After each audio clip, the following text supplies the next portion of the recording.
स्वागत है मेरे नाल इस वेले आम आदमी पार्टी पंजाब के प्रधान सरदार भगवंत मान जी, स्पोक्स परसन मनविंदर कंग जी ते गट साहब बैठे ने। लोगों के मैंडेट का मजाक किद्दां बनाया जा सकता है, इसदा जिउंदा जागदा नमूना पंजाब की कांग्रेस सरकार विच दिस रहा है। बहुत ही गंभीर मसले ते अज दी है पीसी सद्दी गई है। तो मैं बेनती करदा अपने प्रधान भगवंत मान जी नूं कि इस बहुत गंभीर मामले नाल तुहानूं सारिआं नूं जाणू कराउण। भगवंत मान जी बहुत बहुत धन्यवाद सारे मीडिया का, इलैक्ट्रॉनिक, प्रिंट ते सोशल मीडिया के जिन्ने भी मंच जिन्होंने तुसीं रिप्रजेंट करते हो सारी दुनिया दे विच साडीआं खबरां नूं, पंजाब दे हालातां नूं हर रोज़ तुसीं अपने कैमरे राहीं पहुँचाउने हो। छोटे ਜਿਹੇ सद्दे ते तुहाडा इत्थे पहुँचण ते जी आया नूं, वेलकम। इनू छड़ दी इदां बोली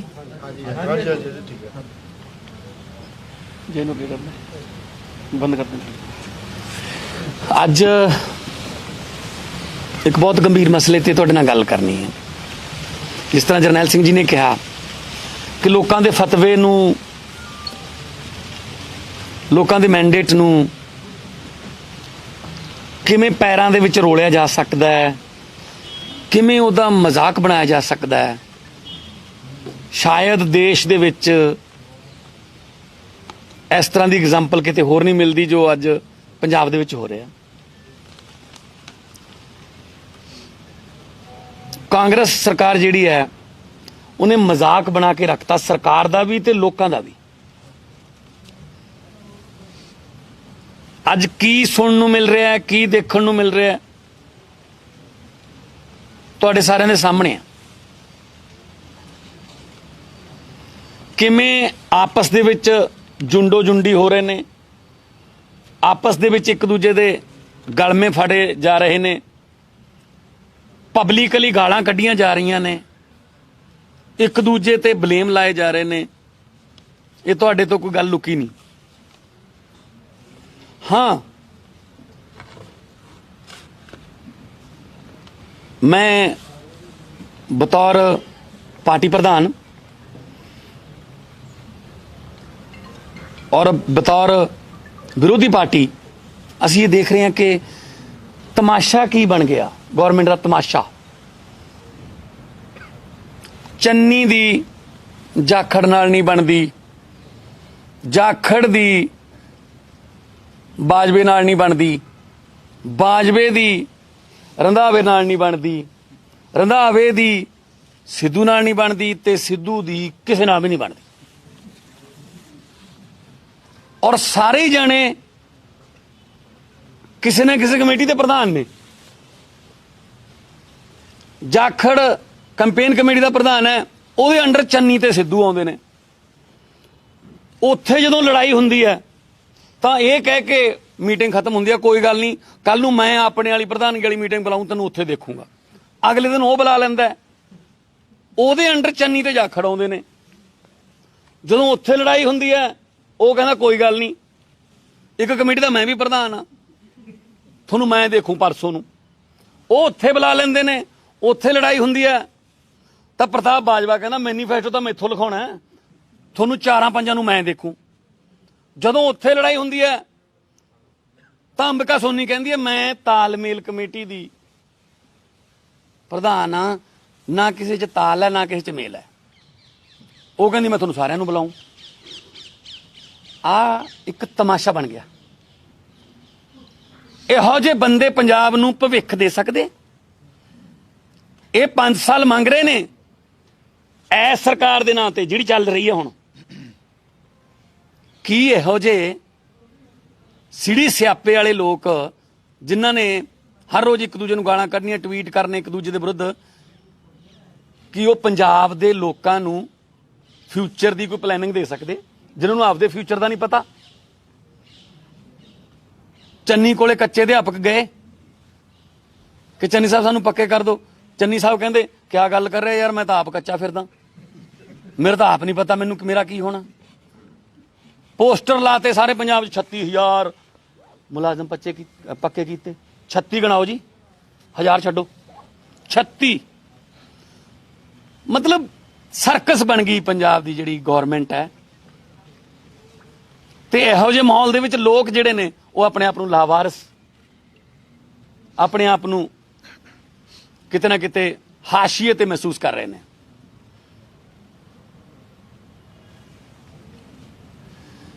ਦੇਖੋ ਨਵਜੋਤ ਸਿੰਘ ਸਿੱਧੂ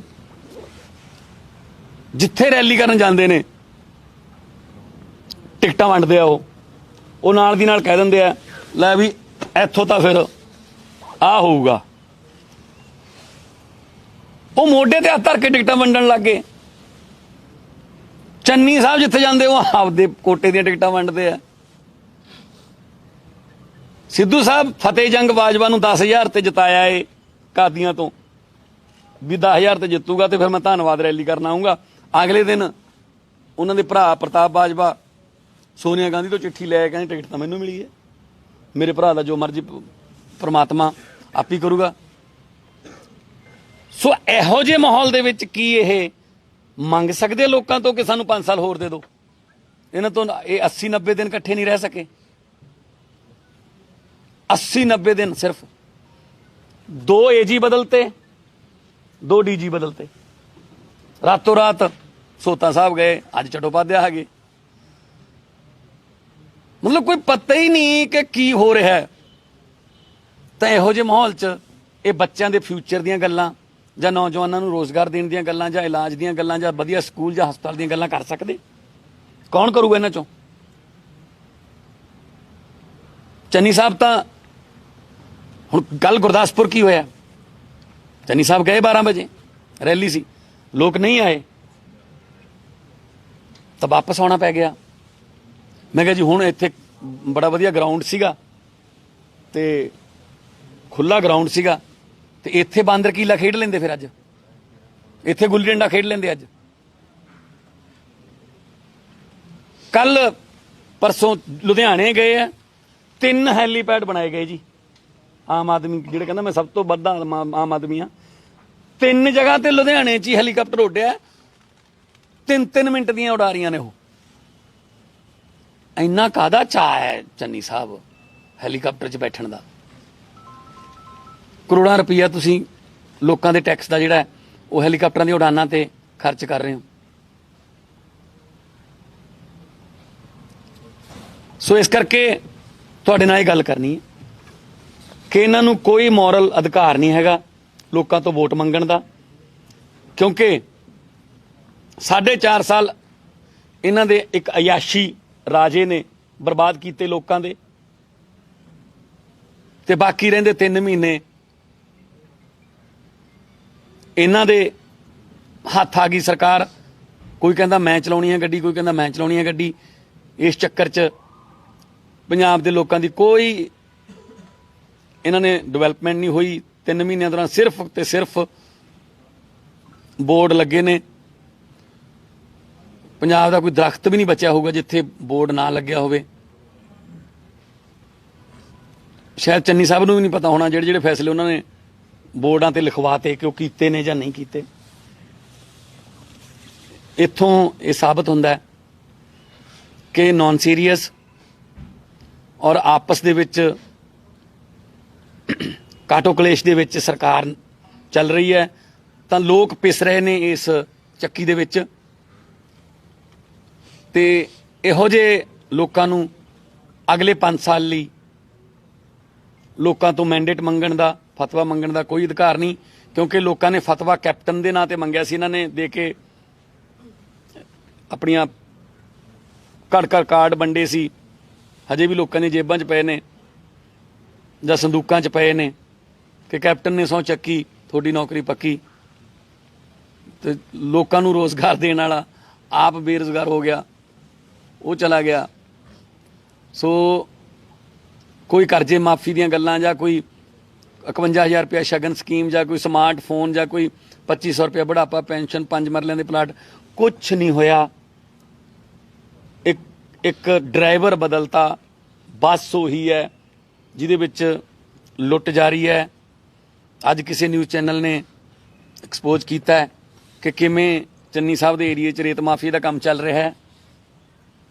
ਜੇ ਉਹ ਖੱਡਾਂ ਲੀਗਲ ਨੇ ਤਾਂ ਉੱਥੇ ਜਾਣ ਤੋਂ ਕਿਉਂ ਰੋਕਿਆ ਜਾਂਦਾ ਹੈ, ਤੇ ਜੇ ਚਲਾ ਗਿਆ ਕੋਈ ਤਾਂ ਆਉਣ ਤੋਂ ਕਿਉਂ ਰੋਕਿਆ ਜਾਂਦਾ? ਉਹ ਪੱਤਰਕਾਰ ਜਿਹੜੇ ਨੇ, ਚੈਨਲ ਦੇ ਹਿੰਦੀ ਚੈਨਲ ਹੈ ਉਹ ਟਾਈਮਸ ਨਾਓ ਨੇ, ਉਹਨਾਂ ਦੇ ਪੱਤਰਕਾਰਾਂ ਨੂੰ ਖੇਤਾਂ ਵਿੱਚ ਦੀ ਤੇ ਕੈਮਰਾਮੈਨ ਨੂੰ ਖੇਤਾਂ ਵਿੱਚ ਦੀ ਆਉਣਾ ਪਿਆ, ਟਰੱਕ ਲਾਤੇ ਮੂਰੇ। ਜੇ ਲੀਗਲ ਹੈ ਤਾਂ ਫਿਰ ਕਿਉਂ ਦੇਖ ਲੈਣ ਦੋ ਕਿਸੇ ਨੂੰ ਵੀ ਆ ਚੈੱਕ ਕਰ ਲਓ ਜੀ, ਲੀਗਲ ਹੈ। ਸੋ ਇੱਥੋਂ ਸਿੱਧ ਹੁੰਦਾ ਚੰਨੀ ਸਾਹਿਬ ਦਾ ਹਲਕਾ ਹੈ ਉਹ, ਇੱਥੋਂ ਸਿੱਧ ਹੁੰਦਾ ਸਭ ਕੁਝ ਚੱਲ ਰਿਹਾ, ਸਭ ਕੁਝ ਪਤਾ ਹੈ। ਹੁਣ ਜਾਂਦੇ ਚੋਰ ਦੀ ਲਗੋਟੀ ਸਹੀ, ਉਹ ਵਾਲੀ ਕਹਾਵਤ ਤੇ ਚੱਲ ਰਹੀ ਹੈ ਗਵਰਨਮੈਂਟ। ਮਾਨ ਸਾਹਿਬ ਟਾਈਮ ਤੋਂ ਨਾ ਭਾਰਤ ਨੇ ਐਕਸਪੋਜ਼ ਕੀਤਾ ਹੈ, ਤੁਹਾਨੂੰ ਕਿਤੇ ਨਾ ਕਿਤੇ ਲੱਗਦਾ ਨਹੀਂ ਇਕਬਾਲ ਸਿੰਘ ਜਾਂ ਚਰਨਜੀਤ ਚੰਨੀ ਮਾਫੀਆ ਰਨ ਕਰ ਰਹੇ ਹੋ? ਮੈਂ ਉਹੀ ਗੱਲ ਕਰ ਰਿਹਾ। ਇਹ ਸ਼ੁਰੂ ਕੀਤਾ ਸੀਗਾ ਅਕਾਲੀ ਦਲ ਨੇ, ਅੱਗੇ ਵਧਾਇਆ ਫਿਰ ਕੈਪਟਨ ਸਾਹਿਬ ਨੇ। ਜਦੋਂ ਬਾਘੇ ਪੁਰਾਣੇ ਦੇ ਐਮਐਲਏ ਉਹ ਸਿੱਧੂ ਨਾਲ ਚਲੇ ਗਏ, ਬਰਾੜ ਸਿੱਧੂ ਦੀ ਤਾਰੀਫ ਕਰਤੀ, ਉਦੋਂ ਕੈਪਟਨ ਸਾਹਿਬ ਮੁੱਖ ਮੰਤਰੀ ਸੀ, ਤਾਂ ਉਹਨਾਂ ਨੇ ਉਹਨਾਂ ਦੇ ਬੇਟੇ ਕਮਲਜੀਤ ਬਰਾੜ ਦੀ ਕ੍ਰੈਸ਼ਰ ਜਿਹੜੀ ਇੰਡਸਟਰੀ ਸੀ ਉੱਥੇ, ਉਹ ਖੱਡ ਬੰਦ ਕਰਤੀ ਵੀ ਇਹ ਲੀਗਲ ਹੈ। ਤਾਂ ਕਮਲਜੀਤ ਬਰਾੜ ਬੋਲਿਆ ਮੇਰੀ ਕੱਲੇ ਦੀ ਕਿਉਂ ਬੰਦ ਕੀਤੀ ਹੈ, ਆ ਨਾਲ ਤੋਤਾ ਸਿੰਘ ਦੀ ਵੀ ਹੈ, ਉਹ ਪਰਲੇ ਪਾਸੇ ਮਲੂਕੇ ਵਾਲੀ ਹੈ, ਉਹ ਕਿਉਂ ਨਹੀਂ ਬੰਦ ਕੀਤੀਆਂ? ਠੀਕ ਹੈ ਜੀ। ਫਿਰ ਕੀ ਹੋ ਗਿਆ, ਮਤਲਬ ਸਾਰੇ ਇਕੱਠੇ ਨੇ। ਤੇ ਉਸੇ ਕਮਲਜੀਤ ਬਰਾੜ ਨੂੰ ਮੋਗੇ ਦਾ ਪ੍ਰਧਾਨ ਲਾਇਆ ਨਵਜੋਤ ਸਿੰਘ ਸਿੱਧੂ ਨੇ, ਜਿਹੜਾ ਹਰ ਰੋਜ਼ ਕਹਿੰਦਾ ਕਿ ਮੇਰੇ ਹੁੰਦਿਆਂ ਨਹੀਂ ਹੋ ਸਕਦਾ, ਮੈਂ ਨਹੀਂ ਆ ਕਰਨ ਦੇਣਾ, ਠੋਕੋ ਤਾਲੀ।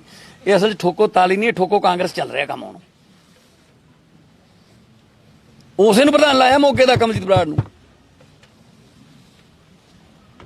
ਰਾਣਾ ਗੁਰਜੀਤ ਆਮ ਆਦਮੀ ਪਾਰਟੀ ਦੇ ਵਿਰੋਧ ਕਰਕੇ ਉਹਨੂੰ ਛੱਡਣਾ ਪਿਆ ਸੀ, ਖਾਨ ਸਾਮੇ ਦੇ ਨਾਂ ਤੇ ਉਹਨੇ ਖੱਡਾਂ ਲੈ ਲਈਆਂ ਸੀ। ਅੱਜ ਰਾਣਾ ਗੁਰਜੀਤ ਵਾਪਸ ਆ ਗਿਆ। ਕੀ ਗੱਲ ਜੀ, ਧੋਤਾ ਗਿਆ ਜਾਂ ਚੰਨੀ ਸਾਹਿਬ ਨੇ ਕੋਈ ਐਨਓਸੀ ਦਿੱਤੀ ਉਹਨੂੰ? ਉਹੀ ਚੱਲ ਰਿਹਾ, ਉਹੀ ਕੈਬਨਿਟ ਹੈ। ਮੈਂ ਬਾਰ-ਬਾਰ ਕਹਿਣਾ, ਅਲੀ ਬਾਬਾ 40 ਚੋਰਾਂ ਦੀ ਸਰਕਾਰ ਸੀ, ਅਲੀ ਬਾਬਾ ਬਦਲਤਾ, ਬਾਕੀ ਵਾਲੇ ਉਹੀ ਨੇ।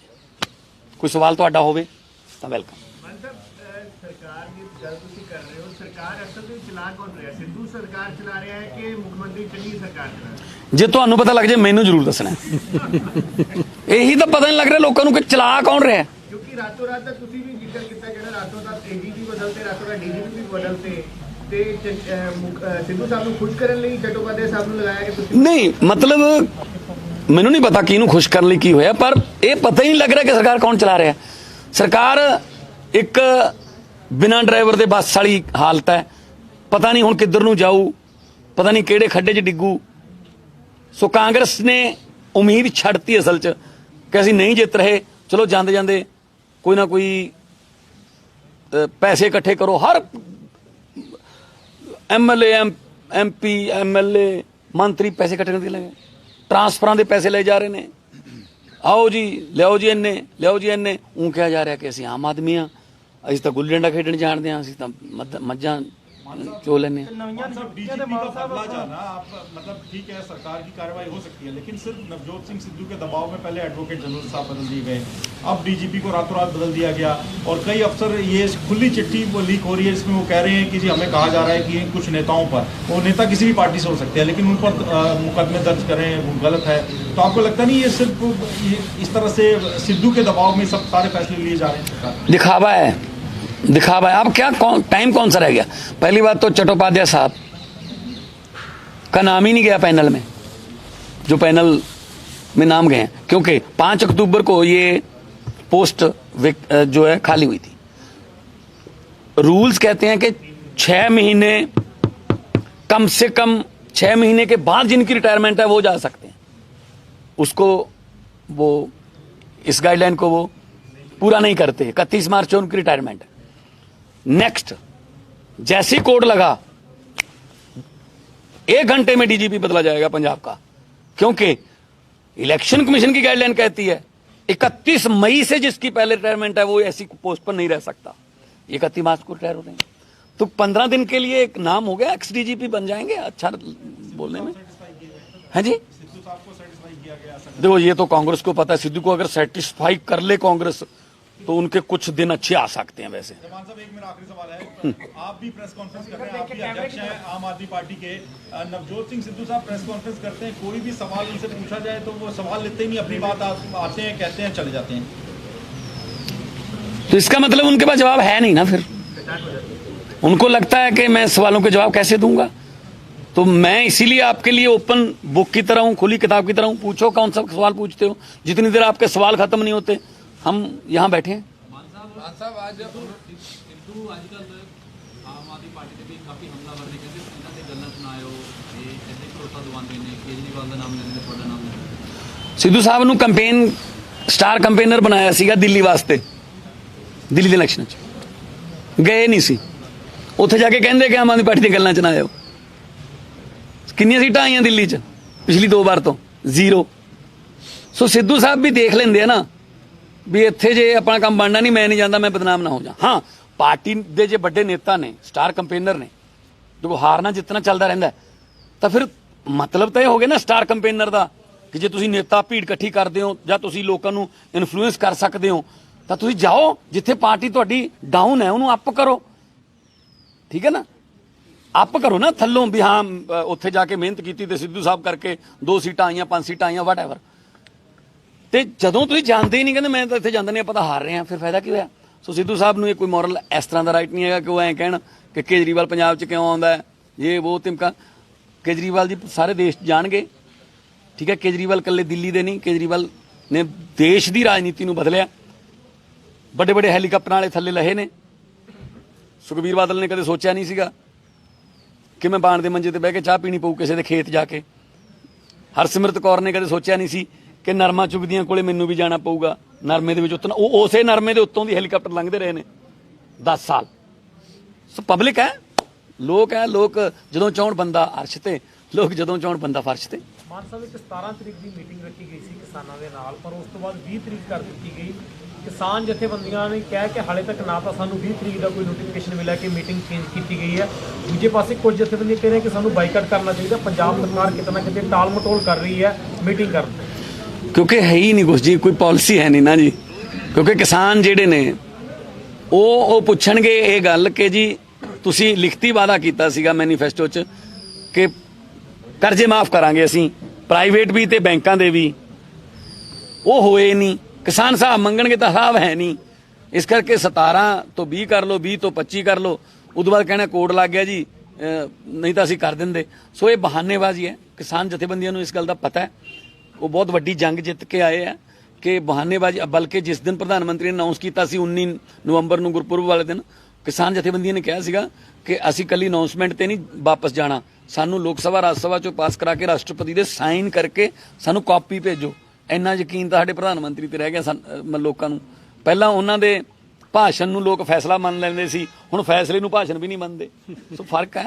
ਸੋ ਇਸ ਕਰਕੇ ਚੰਨੀ ਸਾਹਿਬ ਕੋਲੇ ਕੋਈ ਪਾਲਿਸੀ ਹੈ ਨਹੀਂ, ਇਸ ਕਰਕੇ ਉਹ ਟਾਲ ਮਟੋਲ ਕਰ ਰਹੇ। ਮਾਨ ਸਾਹਿਬ ਅਕਾਲੀ ਦਲ ਵਾਲੇ ਤੇ ਕਾਂਗਰਸ ਵਾਲੇ ਇਹ ਕਹਿੰਦੇ ਆ ਕਿ ਤੁਹਾਡੇ ਜਿਹੜੇ ਕਾਫੀ ਐਮਐਲਏ ਤੁਹਾਨੂੰ ਛੱਡ ਕੇ ਤੁਰ ਗਏ ਆ ਤੇ ਪਿਛਲੀਆਂ ਚੋਣਾਂ ਦੇ ਵਿੱਚ ਵੀ ਨਾਲੋਂ ਤੁਹਾਡਾ ਗ੍ਰਾਫ ਜਿਹੜਾ ਬਹੁਤ ਥੱਲੇ ਜਾ ਚੁੱਕਿਆ। ਹੁਣ ਇਹਦੇ ਬਾਰੇ ਮੈਨੂੰ ਤੁਹਾਡੇ ਕੌਣ ਕਹਿੰਦੇ ਇਹ?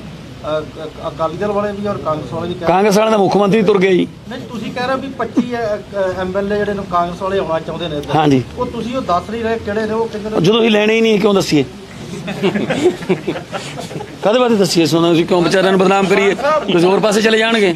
ਮਾਨ ਸਾਹਿਬ ਗੁਰਨਾਮ ਚਡੂਨੀ ਕੱਲ ਆਪਣੀ ਪਾਰਟੀ ਅਨਾਉਂਸ ਕਰ ਰਹੇ ਆ, ਮਤਲਬ ਕਿ ਕਿਸਾਨ ਮੇਨ ਸਟ੍ਰੀਮ ਪੋਲਿਟਿਕਸ ਜਾ ਰਿਹਾ। ਆਉਣ ਵਾਲੀ ਚੋਣਾਂ 'ਚ ਕਿੰਨਾ ਕਿਹਦਾ ਅਸਰ ਰਹੂਗਾ ਕਿ ਆਮ ਆਦਮੀ ਪਾਰਟੀ ਕਿਵੇਂ ਦੇਖਦੀ ਹੈ ਡਿਸੀਜਨ ਨੂੰ? ਕਿਸਾਨਾਂ ਦੇ ਡੈਮੋਕ੍ਰੈਟਿਕ ਰਾਈਟ ਹੈ ਜੀ, ਹਰੇਕ ਦਾ ਹੱਕ ਹੈ।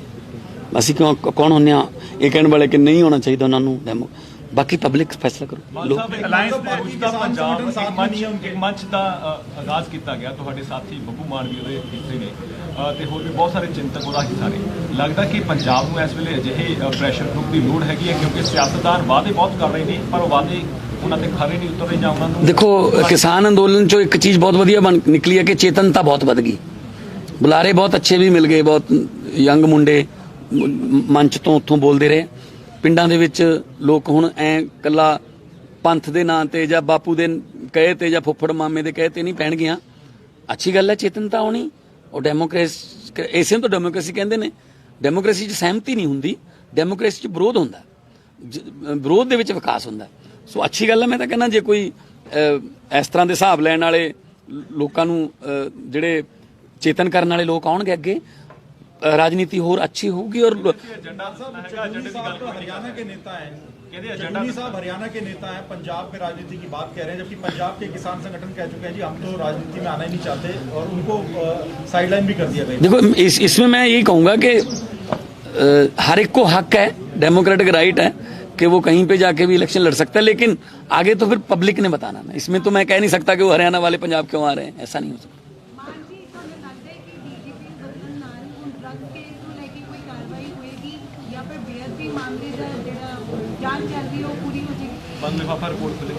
देखो गल ये है कि 5 SIT बह गई, 5 सिट्टां इस गल ते, किसी का कोई सिट्टा नहीं निकलिया, बेसिट्टा सिट्टां जड़ियां रखी।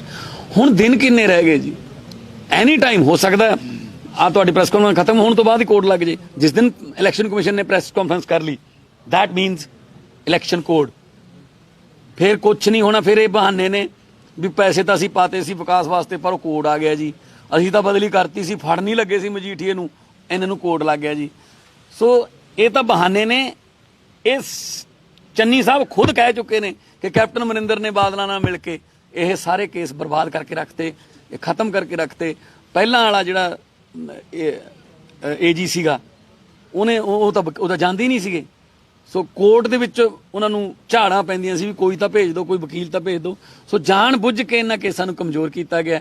ਪਰ ਮੈਂ ਫੇਰ ਕਹਿਣਾ ਕਿ ਮੈਂ ਅਕਸਰ ਇਹ ਕਹਿੰਦਾ ਸੀ ਕਿ ਕਿਸੇ ਕੈਪਟਨ ਤੋਂ ਉਮੀਦ ਨਾ ਰੱਖਿਓ, ਕਿਸੇ ਚੰਨੀ ਤੋਂ ਉਮੀਦ ਨਾ ਰੱਖਿਓ ਕਿ ਬੇਅਦਬੀ ਦਾ ਇਨਸਾਫ ਮਿਲ ਜੂਗਾ। ਇਨਸਾਫ ਗੁਰੂ ਮਹਾਰਾਜ ਖੁਦ ਦੇਣਗੇ, ਕਿਉਂਕਿ ਜਿਹਦੇ ਕੋਲੇ ਅਸੀਂ ਹਰ ਰੋਜ਼ ਨਤਮਸਤਕ ਹੁੰਨੇ ਆ ਸਵੇਰੇ ਕਿ ਗੁਰੂ ਮਹਾਰਾਜ ਸਾਡੀ ਰੱਖਿਆ ਕਰੋ, ਉਹ ਆਪਦੀ ਰੱਖਿਆ ਕਰਨ ਦੇ ਵੀ ਕਾਬਿਲ ਹੈ। ਨਾ ਕਿਸੋਂ ਨ ਮਾਰਦਾ ਹੈ, ਨਾ ਲੱਤ ਮਾਰਦਾ ਹੈ। ਰੱਬ ਜਦੋਂ ਮਾਰਦਾ ਹੈ, ਮੱਤ ਮਾਰਦਾ ਹੈ। ਹੁਣ ਗੁਟਕਾ ਸਾਹਿਬ ਦੀਆਂ ਝੂਠੀਆਂ ਸਹੁੰਆਂ ਖਾਧੀਆਂ ਤੇ ਅੱਜ ਕੈਪਟਨ ਸਾਹਿਬ ਨਾਲ ਕੋਈ ਬੰਦਾ ਤੁਰਨ ਨੂੰ ਤਿਆਰ ਨਹੀਂ। ਆਪਦੀ ਗੱਡੀ ਦੀ ਤਾਕੀ ਵੀ ਆਪ ਖੋਲਣੀ ਪੈਂਦੀ ਹੈ। ਪ੍ਰੈਸ ਕਾਨਫਰੰਸ ਦੇ ਵਿੱਚ ਵੀ ਇੱਕੋ ਹੀ ਕੁਰਸੀ ਡਹਿੰਦੀ ਹੈ। ਠੀਕ ਹੈ ਨਾ। ਇਹ ਵਕਤ ਹੈ ਜੀ, ਵਕਤ ਬੜਾ ਬਲਵਾਨ ਹੈ। ਸੋ ਵਕਤ ਭਿਖਾਰੀਆਂ ਦੇ ਸਿਰ ਤੇ ਤਾਜ ਟਿਕਾ ਦਿੰਦਾ ਹੈ ਤੇ ਰਾਜਿਆਂ ਨੂੰ ਭਿਖਾਰੀ ਬਣਾਉਂਦਾ। ਵਕਤ ਬਹੁਤ ਜਿੰਨੇ ਵਾਅਦੇ ਤੁਸੀਂ ਕਰ ਰਹੇ ਹੋ ਚੋਣਾਂ ਤੋਂ ਪਹਿਲਾਂ ਮਾਨ ਸਾਹਿਬ ਸੁਖਜਿੰਦਰ ਸਿੰਘ ਰੰਧਾਵਾ ਵੱਲੋਂ ਬਿਆਨ ਦਿੱਤਾ ਗਿਆ ਹੁਣੇ ਕਿ ਕੋਡ ਆਫ ਕੰਡਕਟ ਲੱਗਣ ਤੋਂ ਪਹਿਲਾਂ ਬੇਅਦਬੀ ਤੇ ਡਰੱਗ ਕੇਸ ਦੇ ਜਿਹੜੇ ਦੋਸ਼ੀ ਉਹਨਾਂ ਨੂੰ ਅਸੀਂ ਫੜ ਕੇ ਅੰਦਰ ਕਰ ਦਾਂਗੇ।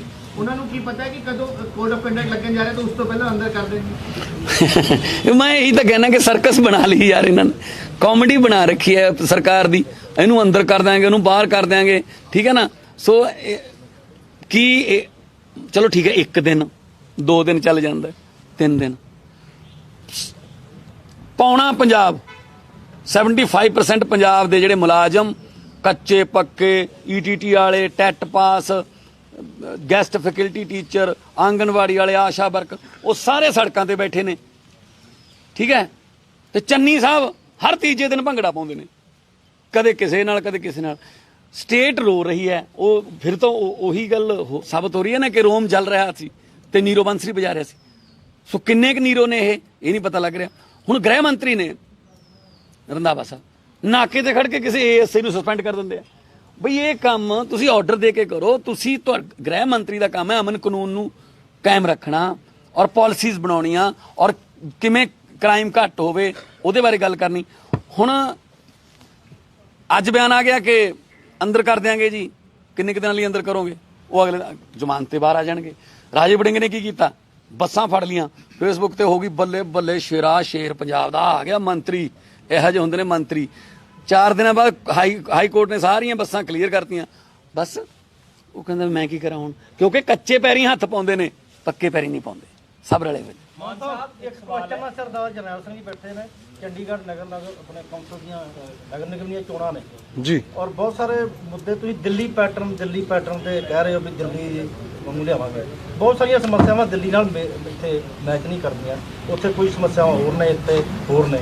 ਤੁਸੀਂ ਕਿਸ ਮਤਲਬ ਉਸ ਮੁੱਖ ਰੱਖ ਕੇ ਜਿਹੜੀਆਂ ਚੋਣਾਂ? ਜੀ ਬਿਲਕੁਲ, ਮੈਂ ਤੁਹਾਡੀ ਗੱਲ ਨਾਲ ਸਹਿਮਤ ਹਾਂ ਕਿ ਹਰ ਸਟੇਟ ਦੇ ਮੁੱਦੇ ਵੱਖਰੇ ਹੋ ਸਕਦੇ ਹੈ, ਪਰ ਦਿੱਲੀ ਮਾਡਲ, ਅਰਵਿੰਦ ਕੇਜਰੀਵਾਲ ਮਾਡਲ ਨੂੰ ਕਹਿਣ ਦਾ ਮਤਲਬ ਉਹਦਾ ਭਾਵ ਇਹ ਹੈ ਕਿ ਆਪਣੇ ਕੀਤੇ ਵਾਅਦਿਆਂ ਨੂੰ ਪੂਰਾ ਕਰਨਾ। ਜਿਹੜੇ ਵਾਅਦੇ ਤੁਸੀਂ ਚੋਣਾਂ 'ਚ ਵੋਟਾਂ ਲੈਂਦੇ ਵੇਲੇ ਕਰਦੇ ਹੋ ਉਹਨਾਂ ਨੂੰ ਪੂਰਾ ਕਰਨਾ, ਉਹਨੂੰ ਕੇਜਰੀਵਾਲ ਮਾਡਲ ਕਹਿੰਦੇ ਹੈ। ਅੱਜ ਚੰਡੀਗੜ੍ਹ ਦੇ ਲੋਕ ਵੀ ਆਪਣੇ ਆਪ ਨੂੰ ਠੱਗਿਆ ਮਹਿਸੂਸ ਕਰਦੇ ਹੈ। ਬਹੁਤ ਵਾਰੀ ਇੱਥੇ ਵੀ ਕਾਂਗਰਸ ਤੇ ਬੀਜੇਪੀ ਨੂੰ ਵੋਟਾਂ ਦੇ ਕੇ ਵੇਖ ਲਈਆਂ, ਪਰ ਅੱਜ ਚੰਡੀਗੜ੍ਹ ਜਿਹਨੂੰ ਦਾ ਸਿਟੀ ਬਿਊਟੀਫੁਲ ਕਹਿੰਦੇ ਸੀ, ਅੱਜ ਇੱਥੇ ਕੂੜੇ ਦੇ ਵੱਡੇ ਵੱਡੇ ਪਹਾੜ ਕਿੱਥੇ ਨਾ ਕਿੱਥੇ ਚੰਡੀਗੜ੍ਹ ਵਾਸੀਆਂ ਦੀ ਨਿਰਾਸ਼ਾ ਦਾ ਕਾਰਨ ਬਣ ਗਏ ਨੇ। ਤੇ ਚੰਡੀਗੜ੍ਹ ਬਦਲਾਅ ਦੀ ਰਾਹ ਤੇ ਤੁਰ ਪਿਆ। ਮੈਂ ਨਾਲ ਹੀ ਨਾਲ ਇਹ ਵੀ ਐਡ ਕਰਦੇ ਆ ਕਿ 24 ਤਰੀਕ ਨੂੰ ਮੁੱਖ ਮੰਤਰੀ ਦਿੱਲੀ 'ਚ ਵੀ ਕੂੜੇ ਦੇ ਪਹਾੜ ਤੇ ਦਿੱਲੀ 'ਚ ਵੀ ਨਹੀਂ, ਦਿੱਲੀ 'ਚ ਵੀ ਹੈ, ਬੀਜੇਪੀ ਦੇ ਪਹਾੜ ਨੇ ਨਾ ਜੀ, ਕਾਰਪੋਰੇਸ਼ਨ ਤੇ ਬੀਜੇਪੀ ਕੋਲ ਹੀ ਹੈ। ਇੱਥੇ ਵੀ ਉਹੀ ਹਾਲ ਹੈ, ਐਮਸੀਡੀ ਉਹਨਾਂ ਕੋਲ ਐਮਸੀਡੀ ਉਹਨਾਂ ਕੋਲ ਹੀ ਹੈ। ਉੱਥੇ ਵੀ ਦਿੱਲੀ 'ਚ ਵੀ ਅਗਲੇ ਸਾਲ ਐਮਸੀ ਦੀ ਇਲੈਕਸ਼ਨਾਂ ਨੇ, ਦਿੱਲੀ ਵਾਲਿਆਂ ਨੇ ਮਨ ਬਣਾ ਲਿਆ ਤੇ ਇੱਧਰ ਵਾਲਿਆਂ ਨੇ ਮਨ ਬਣਾ ਲਿਆ। ਚੰਗੀ ਨਹੀਂ ਲੱਗਦੀ, ਉਹ ਆਪਾਂ ਸਾਰੇ ਦੂਜਿਆਂ ਕੋਲ ਨਹੀਂ ਫੈਕਟ ਤੇ ਫੈਕਟ ਹੀ ਰਹਿਣਾ। ਐਮਸੀਡੀ ਤਾਂ ਫਿਰ ਦਿੱਲੀ ਕੋਲੇ, ਉਹ ਤੇ ਤੁਹਾਨੂੰ BJP ਆਪਣਾ ਦੀ ਹੈ। ਚੈੱਕ ਕਰਨਾ ਨਾ ਜੀ। ਉਹ ਤਾਂ ਦਿੱਲੀ ਸਰਕਾਰ ਦੇ ਅੰਡਰ ਨਹੀਂ ਹੈਗੇ ਨੇ। ਸੋ ਇਸ ਕਰਕੇ ਤੇ ਬਾਕੀ ਇੱਕ ਹੋਰ ਇਨਫੋਰਮੇਸ਼ਨ ਦੇ ਦੇਣੇ ਅੱਜ ਤੁਸੀਂ ਨਾ ਬਾਰ-ਬਾਰ ਕਹਿੰਦੇ ਹੋ ਕੇਜਰੀਵਾਲ ਮਾਡਲ ਤੁਸੀਂ ਦੂਸਰੇ ਪਾਸੇ ਕਹਿੰਦੇ ਹੋ ਵੀ ਆਮ ਆਦਮੀ ਪਾਰਟੀ, ਮਤਲਬ ਪਾਰਟੀ ਦਾ ਇੱਥੇ ਇਹਦਾ ਕੇਜਰੀਵਾਲ ਸਾਹਿਬ ਦਾ ਇਹ ਨਿੱਜੀ ਹੁੰਦਾ ਉਹਦਾ ਮਤਲਬ ਇੱਕੋ ਗੱਲ ਹੈ, ਪਾਰਟੀ ਦੇ ਕਨਵੀਨਰ ਨੇ। ਆਮ ਆਦਮੀ ਪਾਰਟੀ ਮਾਡਲ ਇਹਦਾ ਕਹਿਣ ਦਾ ਮਤਲਬ ਹੈ ਜੀ ਵੀ ਕਾਂਗਰਸ ਤੇ ਅਕਾਲੀ ਦਲ ਦੀ ਸਮੁੱਚੀ ਲੀਡਰਸ਼ਿਪ ਇਹੀ ਵਾਰ-ਵਾਰ ਦੋਸ਼ ਲਾ ਰਹੀ ਹੈ ਪੰਜਾਬ ਕੇਜਰੀਵਾਲ ਪਰ ਕਿ ਪੰਜਾਬ ਦੇ ਵਿੱਚ ਆ ਕੇ ਜਿਹੜੀ ਪੰਜਾਬ ਦੀ ਲੀਡਰਸ਼ਿਪ ਹੈਗੀ ਆ ਉਹਨੂੰ ਅਣਦੇਖਿਆ ਕੀਤਾ ਜਾ ਰਿਹਾ, ਉਹਨੂੰ ਅਣਗੌਲਿਆ ਕੀਤਾ ਜਾ ਰਿਹਾ। ਜਿੰਨੇ ਵੀ ਪੋਸਟਰ ਬੈਨਰ ਝੰਡੇ ਜਿੱਥੇ ਵੀ ਲੱਗ ਰਿਹਾ, ਇਕੱਲੇ ਤੇ ਇਕੱਲੇ ਕੇਜਰੀਵਾਲ ਦੇ, ਉਹਦੇ ਵਿੱਚ ਭਗਵੰਤ ਮਾਨ ਤੇ ਆਪੋਜੀਸ਼ਨ ਦੇ ਲੀਡਰ ਹਰਪਾਲ, ਜਿਹੜੇ ਦੋ ਵੱਡੇ ਤੁਹਾਡੇ ਇੱਥੇ ਨੇਤਾ, ਉਹਨਾਂ ਨੂੰ ਵੀ ਉਹਨਾਂ ਨੇ ਗਾਇਬ ਕੀਤਾ ਹੈ। ਉਹਦੀ ਕਿਤੇ ਸੁਣਵਾਈ ਨਹੀਂ ਹੋ ਰਹੀ। ਜਦੋਂ ਸਾਨੂੰ ਕੋਈ ਪ੍ਰੋਬਲਮ ਪੈ ਜੀ ਫਿਰ ਤੁਹਾਨੂੰ ਕੀ ਮੈਨੂੰ ਥੋੜਾ ਪ੍ਰੋਬਲਮ, ਮੈਂ ਤਾਂ ਉਹਨਾਂ ਦੀ ਕਿਹਨੇ ਪੁੱਛਿਆ ਇਹ? ਤੁਸੀਂ ਤਾਂ ਬਹਿਸ ਕਰ ਨਹੀਂ, ਤੁਸੀਂ ਮੈਂ ਬਹਿਸ ਨਹੀਂ ਕਰਦਾ। ਮੇਰਾ ਮਤਲਬ ਇਹ ਹੈ ਕਿ ਕੇਜਰੀਵਾਲ ਸਾਡੇ ਨੈਸ਼ਨਲ ਕਨਵੀਨਰ ਨੇ ਤੇ ਪਿਛਲੀ ਵਾਰ ਕਾਂਗਰਸ ਨੇ ਜਦੋਂ ਵੋਟਾਂ ਮੰਗੀਆਂ ਸੀ ਉਦੋਂ ਕੀ ਲਿਖਿਆ ਸੀਗਾ? ਚਾਹੁੰਦਾ ਹੈ ਪੰਜਾਬ ਕੈਪਟਨ ਦੀ ਸਰਕਾਰ। ਕੈਪਟਨ ਦੇ ਨਾਂ ਤੇ ਵੋਟਾਂ ਮੰਗੀਆਂ ਨਾ, ਤੇ ਹੁਣ ਚੰਨੀ ਆ ਗਿਆ। ਮੰਗੀਆਂ ਵੋਟਾਂ ਚੰਨੀ ਦੇ ਕੈਪਟਨ ਦੇ ਨਾਂ ਤੇ।